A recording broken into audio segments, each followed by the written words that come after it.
The nurse looked me dead in the eye and said, "I'm sorry, but his wife is already in the room." My heart stopped because I am his wife, and I was still standing at the front desk.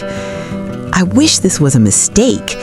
I wish I could tell you it was just a mix-up with the paperwork, but what I saw through the glass of room 302 changed everything I thought I knew about the man I'd been married to for 7 years. Stay with me, because the person in that room was the last person I ever expected. It was a Tuesday. I was folding his laundry, smelling his favorite detergent, when the phone rang. "Ma'am, your husband has been in a severe accident. He's being prepped for surgery at St. Jude's. You need to come now." The world went silent. I didn't grab a coat.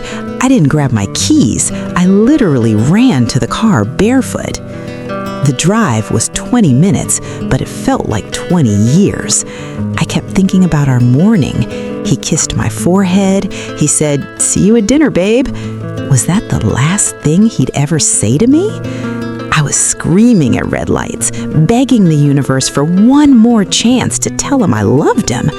But the universe had a different plan. I burst through the hospital doors, gasping for air. "My husband, Mark Stevens, please, where is he?" The nurse didn't move. She just stared at her screen with this pitying look. "Honey," she said softly, "the emergency contact is already with him. She's been here for an hour." I froze. "She? You mean his mother?" The nurse shook her head. "No, the woman listed as his wife, a Sarah Stevens."